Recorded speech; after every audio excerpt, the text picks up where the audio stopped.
कोरबा में सिटी कोतवाली पुलिस ने एक नाबालिग लड़की से रेप के मामले में 4 आरोपियों को गिरफ्तार किया। 12 जुलाई को सिटी कोतवाली थाने में पीड़ित के परिजनों ने लिखित रिपोर्ट दर्ज कराई थी, जिसके मुताबिक 4 जुलाई को नाबालिग अपने चचेरे भाई के साथ जा रही थी। इसी दौरान राता खार बाईपास रोड के एक अज्ञात शख्स अपनी गाड़ी में बैठाकर बुरहानपुर आगे जंगल की तरफ ले गया, जहां उसके साथ रेप किया। पुलिस ने सीसीटीवी की मदद से एक संदिग्ध को पकड़ा है और पूछताछ के दौरान मुख्य आरोपी समेत उसकी मदद करने वालों को गिरफ्तार कर लिया है। एक फुटेज में एक आरोपी का चेहरा देखने के पश्चात में बाकी आरोपियों का आइडेंटिफाई हुआ और इसमें जो टीम थी वो बिलासपुर में जाके 4 आरोपी थे, जिसमें दुष्कर्म के आरोपी के साथ साथ उनके सहयोगी भी थे। इन चारों को गिरफ्तार किया गया है, जिसमें आरोपियों के नाम हैं आशीष कुमार, साहिल सागर, दीपेश प्रजापति और रवि सिंह। ये चारों को रिमांड। कोरबा से बड़ी खबर है। कोरबा पुलिस का विशेष अभियान चल रहा है। 3 दिन में 144 वारंटी और आरोपी गिरफ्तार हुए हैं। आरोपियों में से 41 स्थायी वारंटी शामिल हैं। 23 फरार आरोपी भी गिरफ्तार हुए हैं। 24 साल से फरार एक आरोपी भी गिरफ्तार हुआ है। दूसरे राज्यों से भी गिरफ्तार कर फरार आरोपी लाए गए हैं।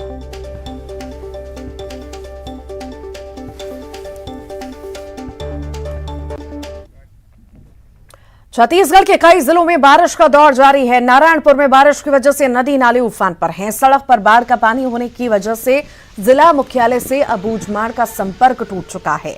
कोंडागांव में बारिश से पानी हो चुका है।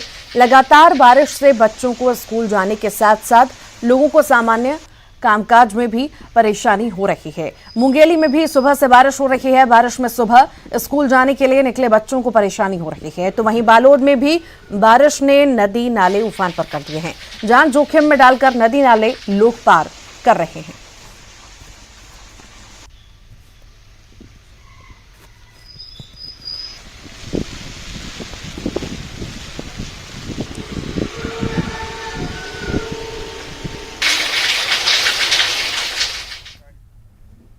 बारिश की वजह से धमतरी और राजनांदगांव के बांधों में पानी की आवक जारी है, जिसकी वजह से धमतरी के गंगरेल बांध के 4 गेट खोले गए हैं, जिससे 10,000 क्यूसेक पानी छोड़ा गया। तो वहीं राजनांदगांव के प्रमुख बांधों से भी 12,000 क्यूसेक पानी छोड़ा गया।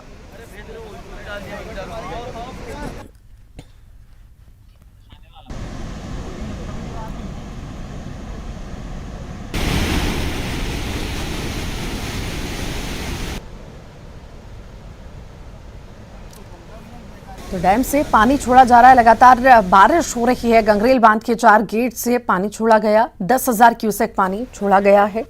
लगातार बारिश होने की वजह से अब पानी बहुत ज्यादा हर कहीं बढ़ रहा है। हर कहीं जल भराव की स्थिति हम देख रहे हैं। बांधों में ज्यादा पानी भर रहा है और उसी वजह से अब 4 गेट भी खोले गए हैं। 10,000 क्यूसेक पानी छोड़ा गया है।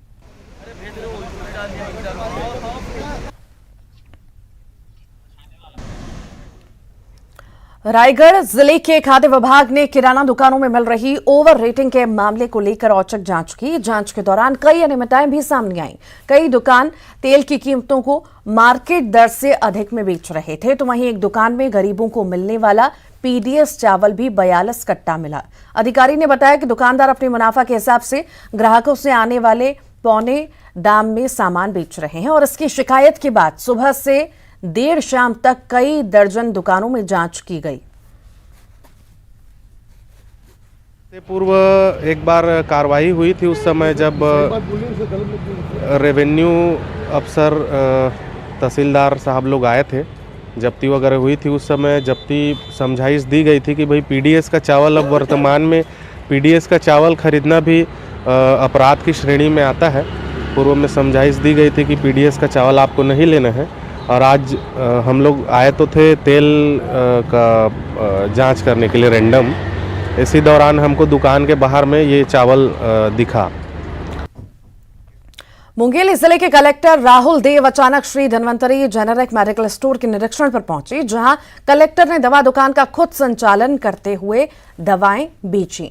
घंटे भर से अधिक समय में कई लोगों को जेनेरिक दवाएं बेचते हुए कलेक्टर ने लोगों को बताया कि शासन की मंशा है कि सभी को सस्ती दवाएं मिल सके और इन जेनेरिक दवाओं से कितना फायदा होता है और जेनेरिक दवाओं के उपयोग से कैसे लोग महंगी दवाओं से बच सकते हैं और अपने पैसे भी बचा सकते हैं। कलेक्टर ने जेनेरिक दवाओं के प्रचार प्रसार के लिए जरूरी निर्देश दिए। कम दामों में अच्छी क्वालिटी जेनेरिक मेडिसिन प्रोवाइड करना है। लगभग 350 से भी ज़्यादा प्रकार के मेडिसिन और सर्जिकल आइटम्स हैं जो धन्वंतरी की दुकानों में उपलब्ध रहते हैं। हमारे जिलों में नगरीय निकायों में, चारों नगरीय निकायों में 4 दुकानें चलाई जा रही हैं। मैं बताना चाहूँगा, आज मेरे द्वारा निरीक्षण किया गया था मुंगेली की धन्वंतरी दुकान का, और वहाँ पे जाके मेरे द्वारा करीब गाँव से आने वाले 2 से 3 लोगों से बात भी की गई और इनफैक्ट मैंने ही उनको सामान निकाल के दिया। कवर्धा जिले के वनांचल ग्राम पचराही में खुदाई के दौरान कई दुर्लभ प्राचीन कालीन मूर्तियां मिली हैं।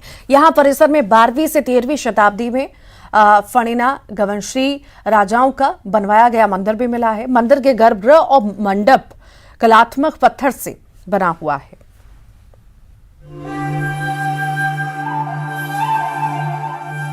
कवर्धा जिले का वनांचल ग्राम पचराही ऐतिहासिक और पुरातत्व स्थलों में से एक है, जहां पर खुदाई के दौरान कई दुर्लभ चीजें प्राप्त हुई है।